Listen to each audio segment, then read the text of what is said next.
എല്ലാവരും ജയിച്ചല്ല. ആരും തോറ്റില്ല. ആരും തോറ്റ്? ഇപ്പോ ചേലക്കര പാർട്ടി ജയിച്ച് അദ്ദേഹത്ത് വോട്ട് കുറഞ്ഞിട്ടുണ്ട്.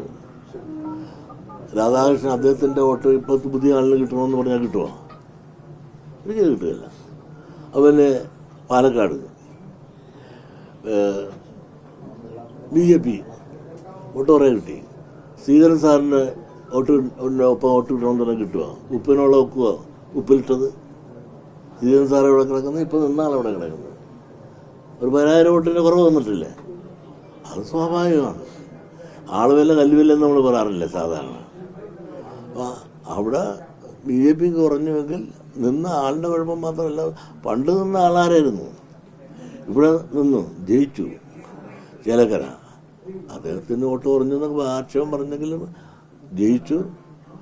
പണ്ട് നിന്നാര് അദ്ദേഹം മന്ത്രിയായിരുന്നു, ജനനേതാവായിരുന്നു, എല്ലാവർക്കും പ്രിയങ്കരനായിരുന്നു അദ്ദേഹം. അപ്പോൾ ഇതിനകത്ത് ആരും തോറ്റെന്ന് പറയാനൊക്കത്തില്ല. പിന്നെ കോൺഗ്രസിനും അഭിമാനിക്കാമല്ലോ. അവർ ശതമാനം കുറഞ്ഞിട്ട് പോലും വയനാട് 4 ലക്ഷത്തിന് മേലെ വോട്ട് അവർക്ക് കിട്ടിയില്ലേ? അതുപോലെ തന്നെ ഈ ഇവിടെ പാലക്കാട് 10-12 എന്നൊക്കെ എല്ലാവരും പറഞ്ഞു, 18 പോയി നിന്നില്ലേ? അപ്പോൾ അവിടെ വോട്ട് കൂടുതൽ കിട്ടിയവർക്ക്. അപ്പോൾ കോൺഗ്രസിനും അഭിമാനിക്കാം, കമ്മ്യൂണിസ്റ്റ് പാർട്ടി അഭിമാനിക്കാം. ആർക്കും അങ്ങനെ ഒരു തോൽവി വന്നെന്ന് പറയാം. എല്ലാവർക്കും കിട്ടാനുള്ളതെല്ലാം കിട്ടി.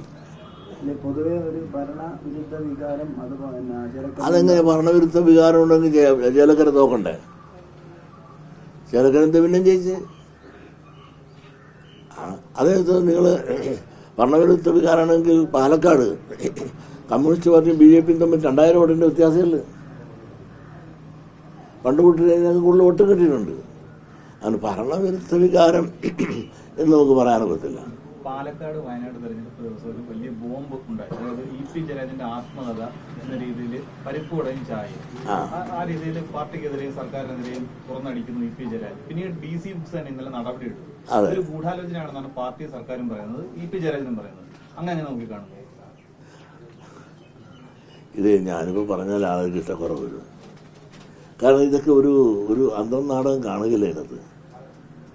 കാരണം ഇത് EP അറിഞ്ഞിട്ടില്ല എന്ന് പറഞ്ഞാൽ EP ചിലപ്പോൾ ഒരു എഗ്രിമെൻ്റ് ഒപ്പിട്ട് കാണുകയില്ല മറ്റൊരുമായിട്ട്. പക്ഷേ അതിനകത്തുള്ള കണ്ടൻസ് മുഴുവൻ എന്താണ് എന്നുള്ളത് മുൻധാരണ ഇല്ലാതെ ആണ് അല്ലെ പ്രസിദ്ധീകരിക്കാൻ മറ്റൊരു തയ്യാറായെങ്കിൽ അവർ മണ്ടന്മാരായിപ്പോയില്ലേ. EP കൺസെൻറ്റ് മേടിക്കാൻ അവർ പ്രസിദ്ധീകരിക്കാവോ? അത് പ്രസിദ്ധീകരിച്ചുകൊണ്ടല്ലേ EP ഇങ്ങനെ പറയാനുള്ള അവസരം ഉണ്ടായത്.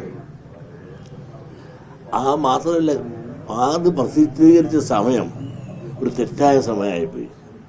അപ്പോൾ സ്വാഭാവികമായിട്ടും ഇടതുപക്ഷത്തിന് EP മനഃപൂർവ്വം നശിപ്പിക്കാനാണ് അത് പ്രസിദ്ധീകരിച്ചതെന്ന് ആ സമയത്ത് ഇലക്ഷൻ സമയത്ത് പറഞ്ഞാൽ തെറ്റാണെന്ന് പറയാനൊക്കത്തില്ല. അനവസരത്തിലായിപ്പോയി. ഇതെല്ലാം ഒരുപക്ഷെ പരസ്പരം അറിഞ്ഞുകൊണ്ടായിരിക്കാം, ചിലപ്പോൾ അറിയാതായിരിക്കാം. പക്ഷെ ഒരു സാമാന്യ ബുദ്ധിക്കൊക്കെ നമുക്ക് വന്നുമ്പോൾ ഇവരൊക്കെ തമ്മിൽ എന്തെങ്കിലും അന്തർധാര കാണുമായിരിക്കും. പക്ഷെ സമയം തെറ്റിപ്പോയി. അത് ശരിയാണ്. അടിയോടിടി എന്ന് പറഞ്ഞാൽ അവിടെ ഞാൻ പറഞ്ഞില്ലേ, ഒരു അലവലാതി പാർട്ടിയായി ഇപ്പോൾ മാറി. കാരണം ഒരു കേഡർ പാർട്ടിയായിട്ടല്ലേ ഇവിടെ നിന്നത്. ആ കേഡർ പാർട്ടിയായിട്ട് നിന്ന് BJP ഒരു അലവലാതി പാർട്ടിയായി മാറിയെന്ന് പറഞ്ഞാൽ തെറ്റ് പറയാൻ നിൽക്കുമോ? കണ്ടില്ലേ കോർപ്പറേഷൻ ചെയർമാൻ ആ സ്ത്രീ എന്തൊക്കെയാണ് പറയണത്? ഞാൻ പറഞ്ഞത് പാർട്ടിയുടെ അഭിപ്രായ വ്യത്യാസം എല്ലാ പാർട്ടിയിലുണ്ടാകും. അത് പാർട്ടിയുടെ അകത്തല്ലേ പറയേണ്ടത്. ഇത് മൈക്ക് കെട്ടി പറയണമെന്ന് നടക്കുന്നത് അത് വളരെ മോശം. മാത്രമല്ല ഈ BJPയിൽ അങ്ങനെ ഒരു പ്രവണത ഇപ്പോൾ വളർന്നു വരികയാണ്. പണ്ടങ്ങനെ ഇല്ലായിരുന്നു. കമ്മ്യൂണിസ്റ്റ് പാർട്ടിയെ കൂട്ടി ഒരു കേഡർ പാർട്ടിയുടെ ഒരു ചിട്ടയും ഗൗരവവും അച്ചടക്കം ഉണ്ടായിരുന്നു. ഇപ്പോൾ അച്ചടക്കമില്ല. വാളെടുത്ത എല്ലാം വെളിച്ചപ്പാടായിട്ട് നടക്കുകയാണ്. അതെത്തായാലും ആര് ചെയ്താലും അത് ശരിയല്ല. ഏത് പാർട്ടി ആയാലും ശരിയല്ല.